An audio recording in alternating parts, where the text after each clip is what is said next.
Welcome to the Reddit Chronicles. Today we will be reading from TrueOffMyChest. Our first post is by Remarkable Term. Terminally ill daughter having fun with friends.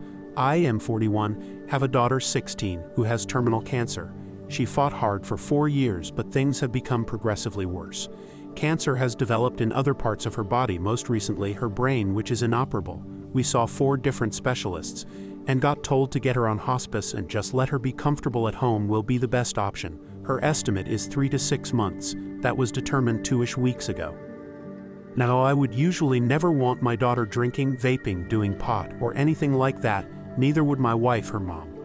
My daughter was already using medical marijuana, which has honestly been great for her pain and appetite, but she has been wanting to vape as well as drink. My wife and I have come to a mutual agreement: as long as she's at home and being safe while doing this stuff, it's fine with us. Well, last week my daughter expressed wanting her 2 best friends to come over to drink and smoke, and just the 3 of them hang out. Well, my wife and I decided to make it straightforward with her friends' parents and how the girls won't leave the house or anything like that, and they know about my daughter being terminal. Both parents agreed. So this past Saturday my daughter's best friends came over and they did all that. My favorite part was hearing my daughter's laughter from her room, which sadly doesn't happen much anymore. But the night it did, my daughter had fun with her 2 best friends. We might make it a weekly thing during weekends with the girls until my daughter can't anymore. But yeah, just wanted to share a, in my opinion, really wholesome story. Our next post is by Riley. Just broke up with my boyfriend after I caught him referring to me as an F-doll, and his plan to leave me if he meets someone better. I, 26F, and my boyfriend, 28M, have been dating for about 4 months, and sometimes stay at each other's apartments. I work in tech and my work requires me to write meeting notes. Sometimes I do that manually, and sometimes I use AI note-taking apps. I was working from home today, and had one of my apps activated on my phone, which my boyfriend didn't know. My now ex-boyfriend invited a few of his friends for a board games night. They are 2 of his besties who have known each other for years. They came over and we started playing. 2 hours in, I left for the restroom and left my phone in the guest room with the note-taking activated. The restroom is isolated from the guest room, i.e. you cannot hear anything that is happening in the other side of the apartment, which was a well-known fact for my ex-boyfriend. When I came back and picked my phone to check new notifications, I got a notification about avoiding using swear words. When I opened it, I saw meeting notes like, "Name is just an F-doll," and "A plan to break up with me if my boyfriend meets someone better." We didn't have any music playing and the TV was off, meaning that the app recorded my boyfriend's conversation with his friends. I'm also sure this was 100% correct because I've been using this app for a while and it recorded things pretty well. I brought this up during the game and saw a scared look in his eyes, which made me even more sure. I told him and his friends to leave the apartment and blocked him everywhere. 1 hour later he called me from his friend's phone, said it was a mistake, and asked to forgive him, which I don't really plan to do. Our next post is by Chemical Bag. Asexual wife gave me the weirdest kink and I love it. Need to use a throwaway for this one. I am too embarrassed to create this post on my main. My 31M wife, 32F, came out asexual in 4th year of our relationship. We are married for 6, together for 10. She said she is not interested in intimacy with anyone, and does not feel much. However, she said she would take care of my needs. At first, my pride took a huge hit. I have always believed both sides being fulfilled in intimate life is a must. I brought toys, tried hours of kissing and foreplay to no avail sometimes. She said there was not any change, but she liked kissing and caressing me. I loved her a lot and still do, so I came to peace with her being asexual, and my weird kink kicked out in the 1st year of our marriage.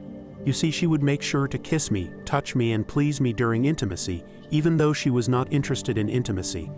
I thought our intimate life would be boring and dull. We used to and still have a fixed schedule for intimacy. We made sure both consented for it and were happy with it. It was frequent, 3 to 4 days a week, and we did not reduce that number even after 6 years of marriage. She made sure I enjoyed it to the fullest every time. She was receptive and giving. After some point it has become addictive, and I loved indulging myself in her body. I did not have to worry myself with pleasuring her. She did everything with consent to please me, and I enjoyed intimacy better that way. I just focused on my pleasure. After a long day of work, I leave myself to her arms to relieve my stress. There is just a weird sensation feeling about it I cannot even describe. I felt bad at first. I questioned myself. Was I thinking of my wife to be just a flesh intimacy toy? Did she really want it? I voiced my feelings in honesty to my wife, and she said if I enjoy it that much and having fun, it's even better for her, because she loves pleasuring me. My expressions, sounds I make when I am enjoying myself, this has become a routine for 6 years now. Yesterday was my birthday, and she rocked my world in the bed. To be honest, I am not sure if I could go back to a normal intimacy after that. One side completely pleasuring the other one, and the other side has only their pleasure to think about. Too addicting, way too much. My wife might have given me the weirdest kink on the earth. I could not have her in any other way right now. Update: I want to make something clear upon a Redditor's comment. I try to make sure she is satisfied emotionally, and give her back. Her love language is gifts and compliments. I make sure I arrange 2 date nights every week with small gifts every other week, and make sure to satisfy her emotionally. I grew up in a full woman house, so I am used to doing chores. I make sure I do more than 50% of the work and let her rest and spend time with in the remaining time. If we have problems about each other's behavior, we do a kitchen talk and make sure to communicate. We haven't had one in the last 3 years. Overall, pretty good. We are considering conceiving next year after finishing our mortgage payment. By the way, I also learned the dynamic between us is called service top and pillow princes. According to some Redditors' comments, it is common in LGBTQ or lesbian community. I learnt I am a pillow princess. A new day, a new knowledge. I also saw comments saying they have a similar dynamic with their spouse. It's good to learn I am not the weird one.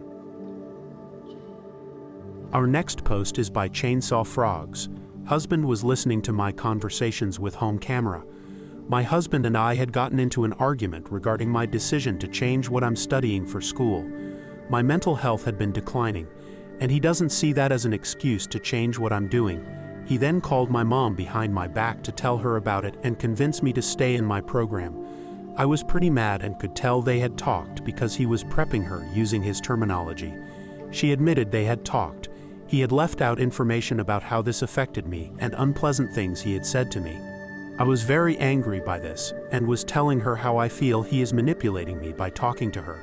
I called him an asshole, among other things. My mom and I are close, and I often tell her how I feel. Turns out my husband was listening to this conversation through our in-home Blink camera. It wasn't motion activated. He was watching live to the conversation for 8+ minutes. He later called my mom to tell her he heard everything and is upset with me. I find this to be a complete invasion of my privacy. I absolutely said things about how upset I was with him, and how betrayed I felt that he went behind my back to my mother instead of just talking to me. I feel guilty for saying those things, but also feel my trust is broken by having my privacy invaded. I'm not sure our marriage is going well anymore. Thank you for listening to the Reddit Chronicles. Follow for more content.